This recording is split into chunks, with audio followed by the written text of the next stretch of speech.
Linda McDermott. I'm glad to be here with Tom for this new series. And Tom, Yeah. what's up with the hat? You like my new cap? Well, I am here today. We are here today to make Advent great again. where did you get that? You know, I've had this for a couple of years. I don't even remember where I got this, a conference or something, and I should have been using it the whole time because that's really, I'm going to put it over here on the drum and That's a fix good my hair idea. up. Yeah. It's, you know, we're kind of playing with Advent, right? That's what we've been doing in this We're series. in Advent, and we're in the third week of Advent. Which is typically, the theme is typically love. That's right. It's typically love. It's been hope, peace, and today is love. Right, and because I've been sort of about this, making Advent great again, but actually thinking about Advent in terms of who we are as the 1111 community, I've been thinking about those words peace, hope, peace, love, and joy in a different context, moving beyond sort of like the tropism of these words and looking at something deeper. So for love, I'm looking at the word curiosity. Okay, and you're going to talk about that because to me that one's a stretch. So what has love got to do with it? What's love got to do with it? Yeah, with curiosity. With secondhand emotion. Well, anyway, what it is I'm going to give you an upfront definition. Okay. And then we'll unpack it. Okay. Right, as we go along here. But so this is what I think about curiosity as love. Curiosity is love's antidote to contractual relationship.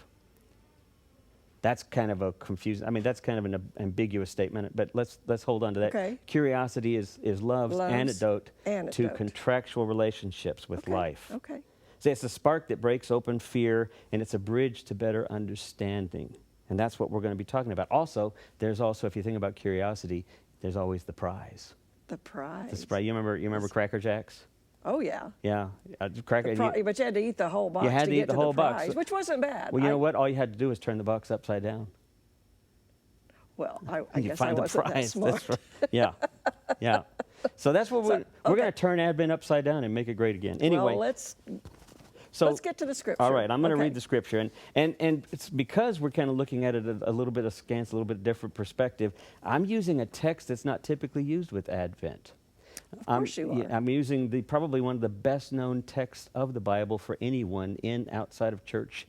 I'm talking about John 3:16. Wow. For Advent. Okay. For Advent. But I'm going to read John 16 through 18, 3:16 through 18, and I'm going to use the Message version. Yeah, it's always an interesting interpretation. He does a really interesting take on it. So this is it. This is how much God loved the world. God gave the Son, and this is why. This is why God gave the Son, so that no one need be destroyed. By believing in Him, anyone can have wholeness and lasting life. God didn't go to all the trouble of sending the Son merely to point an accusing finger, telling the world how bad it was. God came to help. God came to help, to put the world right again. Oh, I love that. And then the way he continues here is this is the crisis we're in. I like how he words these things. This is the crisis we're in. The light streamed into the world, but men and women everywhere ran for the darkness. They went for the darkness because they weren't really interested in the kingdom of God. And when everyone makes a practice of doing evil, addicted to denial and illusion, they hate God's light. They won't even come near it because they fear its exposure. But anyone working and living in truth and reality welcomes this light so that the work can be seen for the God work it is. I just love his interpretations of that. And we're going to talk. Instead of God so loved the world that He gave His only begotten Son, that whosoever shall believeth in Him shall not perish but have everlasting life. And for years in my post-evangelicalism, I couldn't take up this verse anymore. I just couldn't go there. I couldn't stomach it. I mean, it reeked of this kind of strict and rigid orientation to faith, right? It was, you pray, faith was about belief, and you prayed the believer's prayer. Yeah. Right? I'm a sinner, forgive me. I take you into my heart. I believe you are the Son of God. And then you're saved from hell. Right. You go to heaven. It's kind of this contractual relationship with God. That's what you meant about If I scratch your back, you'll scratch mine. If I do this, God, you'll do this for me. If this, then that. If this, then that. That's the contractual side of That's how I always understood it. Yeah. Huh. Well, the funny thing is, though, when we read John 3:16, and it's put out there at football games and things like that. It's out of context. Number one, John is a very different gospel. It's written in a more mystical wisdom tradition. And so you have to be careful when you read John. And what is he meaning? And if you put it in its context, notice it comes right after the story of Nicodemus, which I don't think we realize that. Right, we don't. Nicodemus is the Pharisee, and remember that in John's gospel, the Pharisees are not crazy about Jesus. They're very anti-Jesus, but he goes to Jesus in the night, which means he's in darkness. And that's contrasted with Jesus, who is always seen as the light in John. So Nicodemus starts out, he compliments Jesus and saying, we know that you are from God, and Jesus affirms him. He says, you're right. Unless a person is born from above, it's not possible to see what I'm pointing to, which is God's kingdom. And Nicodemus gets very literal here and says, that doesn't make sense. How can you climb back in your mother's womb? Very literal. Yeah. And Jesus says, basically, you're not listening to me. You've got to be born of the Spirit. That same Spirit that hovered over the creation of the earth, that brought order out of chaos, that same Spirit in Genesis. There are two kinds of birth, Jesus says, physical birth, spiritual birth. You have to be connected to the creation spirit in a new birth. So it's as if he was saying to Nicodemus, you've forgotten the very ground of your being. You've forgotten the very context of your being. Well, he does say that in a minute. I mean, he kind of says of that, because Nicodemus is still sort of obtuse, and Jesus says, are you telling me you still don't get this? Right. Because you're a Pharisee, and you don't know this stuff?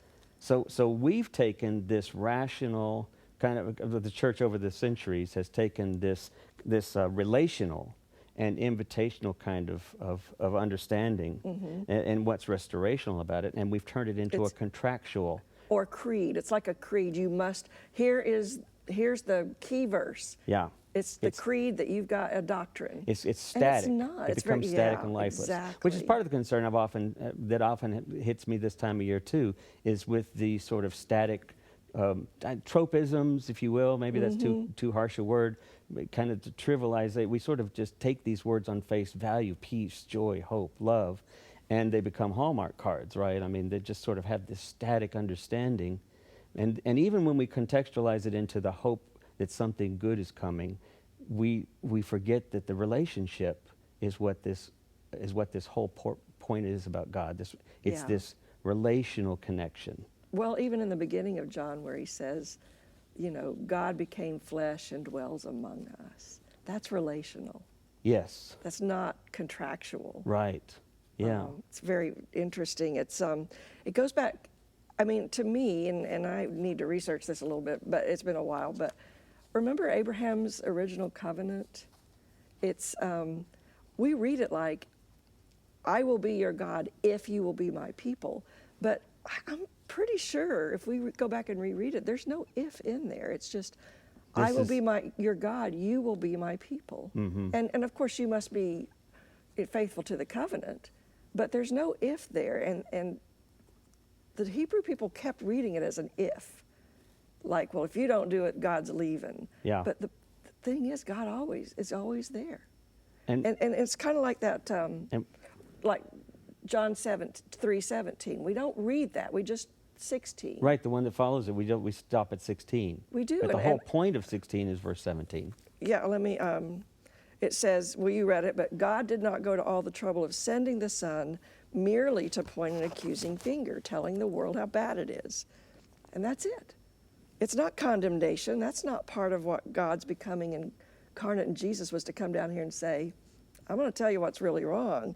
It says God became incarnate. The Word became flesh in the opening lines of His gospel. That's what this is about. Yeah. To bring goodness. That is exactly what this is about. It's about this path of shalom, this path of right relationship. I love how God is to make the world right.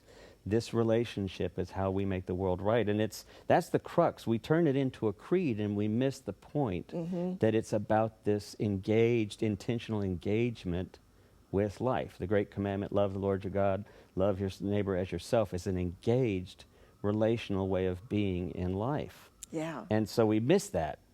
And it also misses the curious nature of what God is. Yeah, and curiosity and love, curiosity as love. Yeah, right. And do you know that curiosity and belief share the same root word? I didn't know that. You know what that root word is? Well, I know the root of curiosity, cura, to care. Yeah. So, but and belief? Yeah. I mean, it's rooted in that Germanic word. I don't remember how you pronounce it, but it means to love.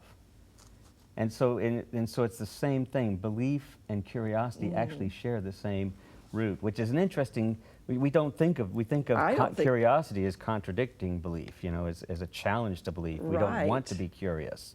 Yeah. And yet but that didn't really come into Curiosity killed the cat. Right. But that idea didn't really come into play until like the 12th and 13th century, as far as the church was concerned.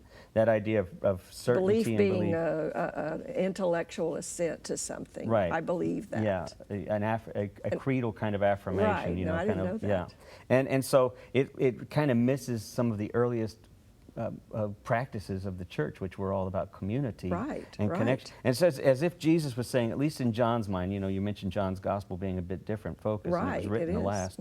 And it says as if he's saying, if you care about this life, then act like it. Right? Don't just make an intellectual assent. Right, and don't go into hiding because you're afraid. Right? Instead, shed the illusions, shed the things that scare you, enter into relationship. I mean, shalom is this bringing right relationship to things. And how do you do that? Well, you have to understand in order to bring right relationship. And how do you get there? Curiosity. And that, we'll finish with, we'll talk more about that now, but Peter Mayer did a song, and we asked Peter Mayer to join us today. He almost always joins us, in the Advent season, during this season, and we can't be together. So he's going to join us and offer this song called Stables, which is a beautiful song. It is beautiful. And it's one of my favorites. It speaks to this way in which love kind of breaks into things. Great. So let's give that a listen. Hello, everyone at 1111. It's Peter Mayer in Minnesota, here to share a song with you today. I'm so happy to be with you all. It was about a year ago that I was there last, and so I hope you're doing okay during this challenging time. So I'm here to share a holiday song for you. I hope you appreciate the decorations. I just decorated today. I'm kind of proud of it. So anyway,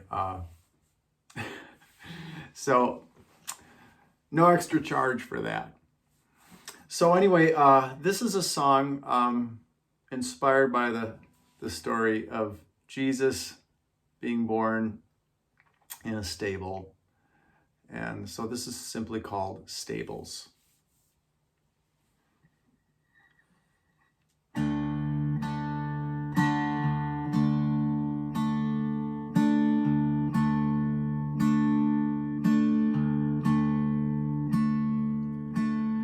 Bethlehem, a manger waits,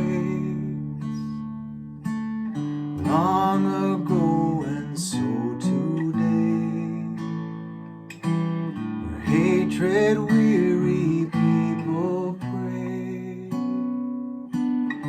love will come and lay there, and so do countless stables stand, hearts as harsh as desert lands, rough shelters in the wind and sand, so love will come and lay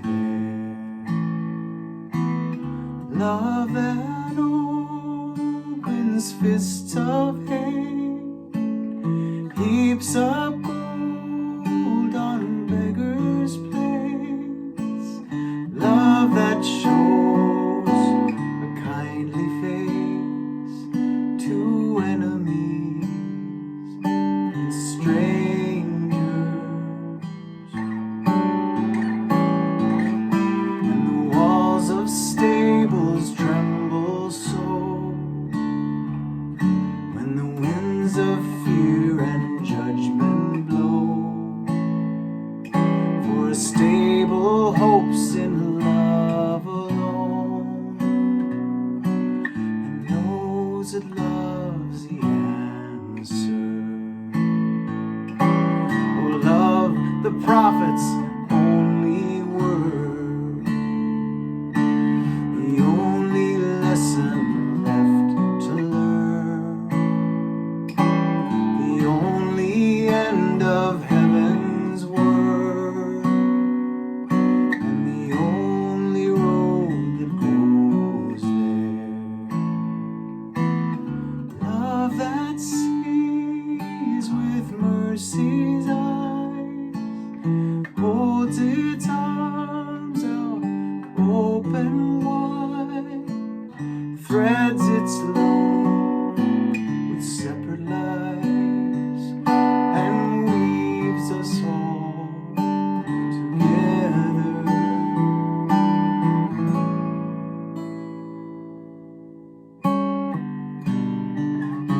So may the lamps of stables glow brightly, that their light may go for miles in the darkness so.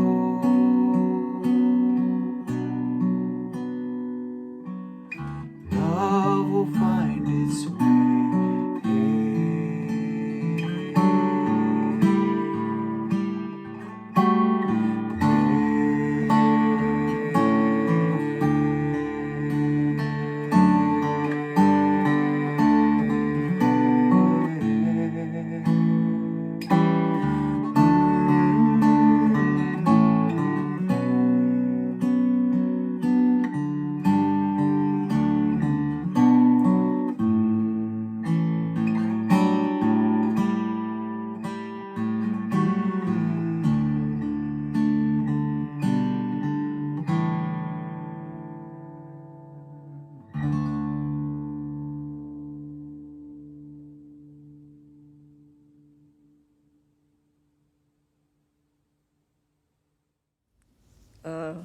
I love that I do piece. too, yeah. So beautiful. I I love- love yeah. that the opening. And thank you, Peter. Thank you Yeah. for that again. So good to have you with us. But that song, He's pretty phenomenal.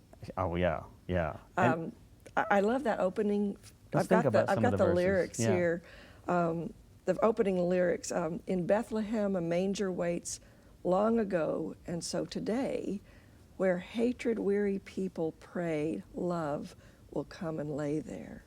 yeah, and when I heard that, what it made me wonder is, we've been in this pandemic a long time. We've been in this divisive political reality a long time, and even with the changes coming up, there's still that device. Are we really hatred-weary? Are we really a hatred-weary people? I mean, I know we don't like hatred, but are we really not all in some way still participating in this? I mean, I think I'm hatred-weary, but it's still really easy to just knee-jerk buy into that. Right, to So default. I guess I'm not that weary. We kind of default to the we-they positions. Oh, always. The orientations. Yeah. Because as the verse says, we tend to run to the darkness. We tend to run from the fear.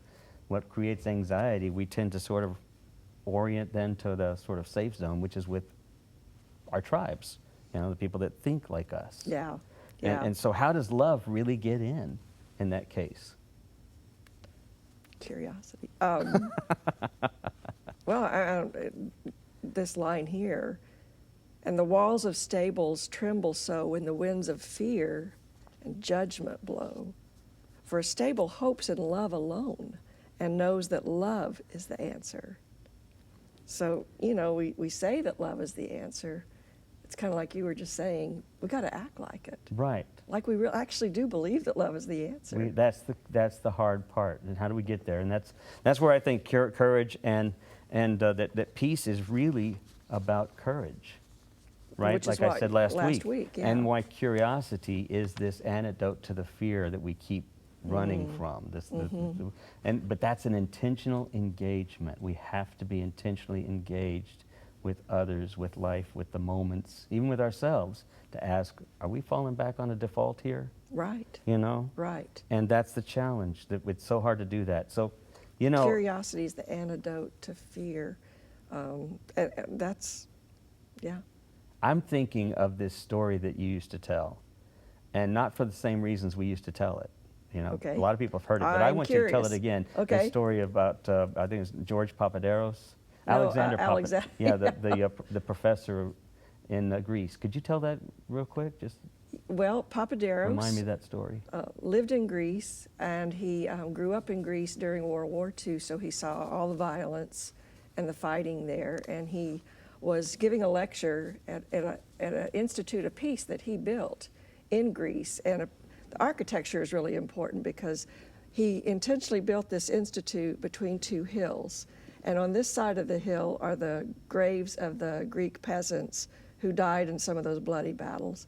And on this side of the hill are the graves of Nazi soldiers who died during the bloody battles. And he built the institute in between those.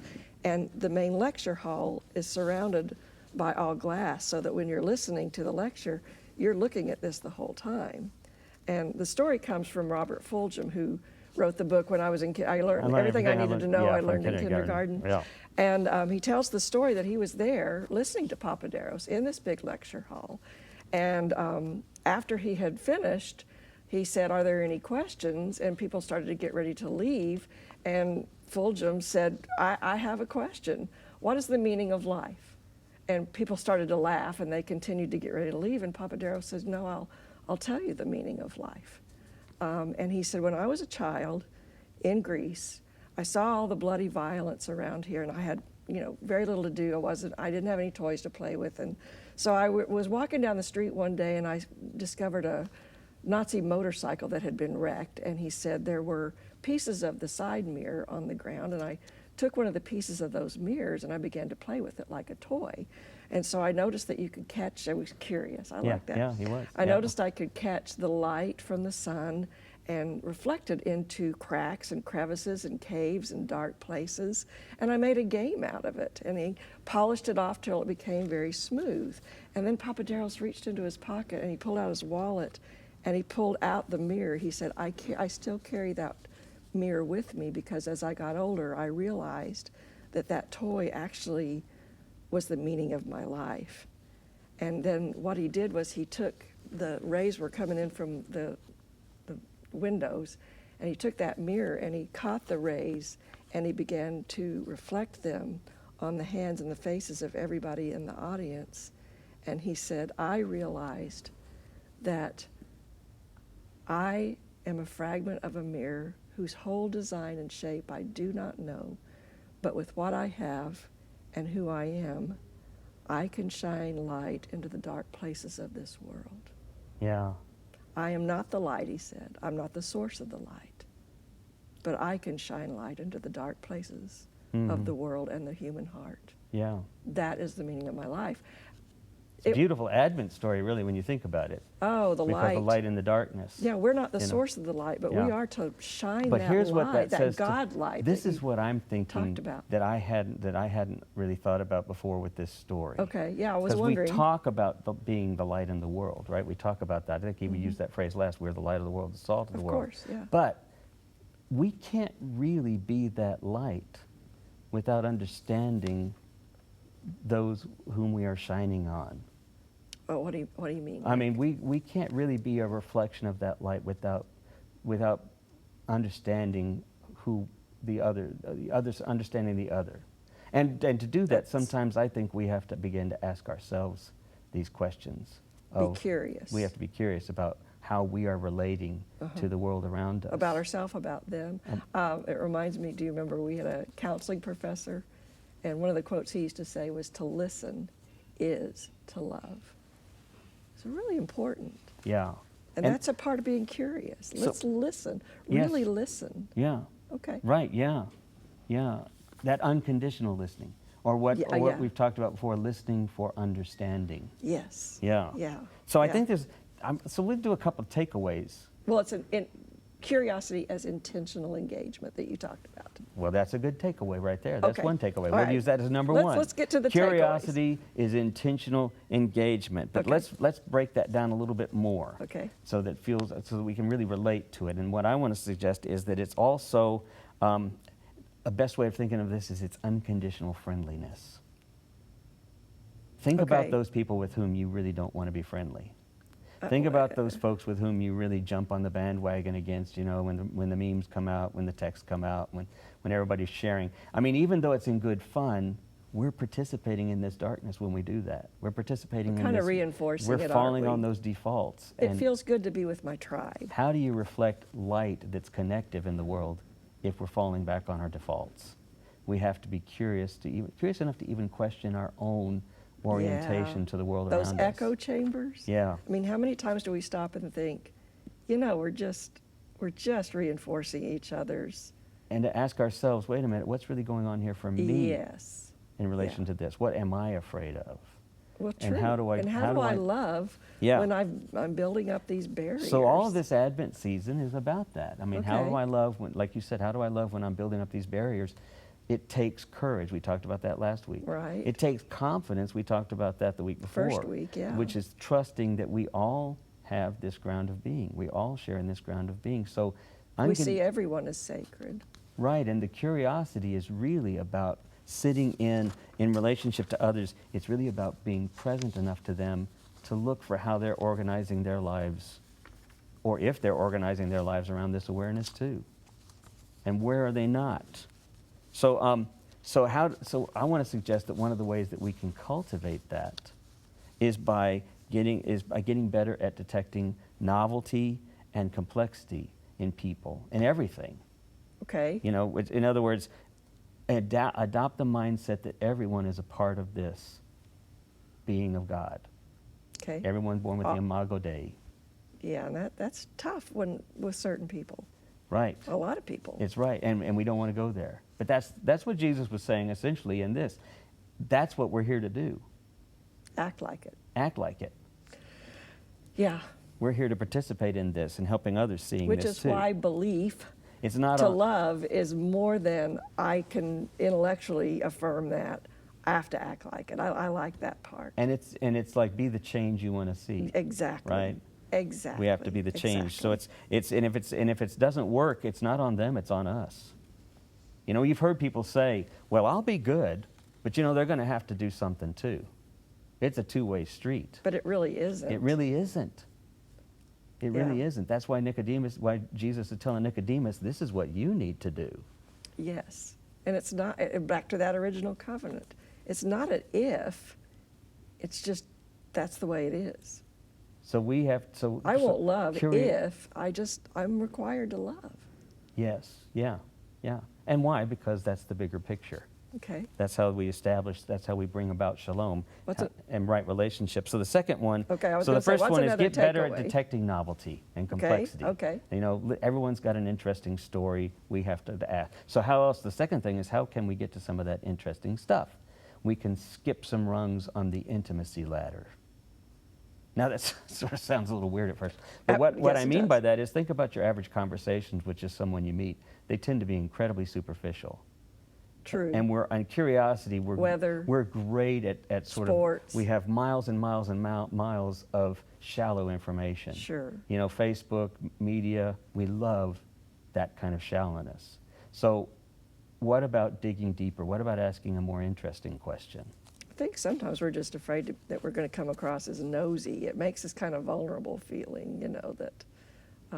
But not if we take it from the perspective of, you've got a great story, we all have a great story, we're all connected to this divine being, to the holiness. You're actually interested in that person. So where can we find this together? That's loving. That's loving. Okay. Yeah. Okay. That's the default that is falling on this like kingdom. It. Yeah. That's acting. So the third one then is the hardest one, and that's there's a harder one? Yeah.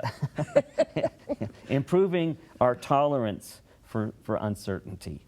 Okay. You know, this is the problem we're going to find when we're visiting with other people, when we decide to challenge our own discomfort with something that someone says, or with me thinking about John 3:16 and my discomfort with that text because of my rigid or evangelical days. Mm-hmm. I have to accept this idea of uncertainty, that there's more to the story, that there's more possibilities for healing, reconciliation, restoration than I see here. So I have to be open to how this story can unfold. I have to be curious about that. Remember what Dominic Crossan said, that certainty that might be wrong will always trump uncertainty, which might be right. Yeah. We really default to certainty. We like to feel like we've got a hold of things. So say that again. Certainty, which might be wrong, will always trump uncertainty, which could be right. Yeah, yeah. And so this is the path, to have confidence, to trust in the ground of our being, and to begin to open up our hearts with courage, to face these fears, Okay. to challenge them. Those are the first two Sundays. And the way we do that is with curiosity, by practicing these intentional ways of engaging with our moments, engaging with others, even ourselves in these different contexts, because we're looking to be a part of this bigger picture of the light in the world. The consequence is this idea that life is blessed. How do we get there? To be a blessing. How do we make Advent great again? I got it in at the last. Okay. Okay. So Brad's Maybe that's a good place That's a good to place to stop. go out. Yeah. So Brad's gonna bring us a song, and we're so glad you all could be with us and participate in this journey with us for Advent, and we look forward to being with you next Sunday. Hope you have a blessed week. Brad.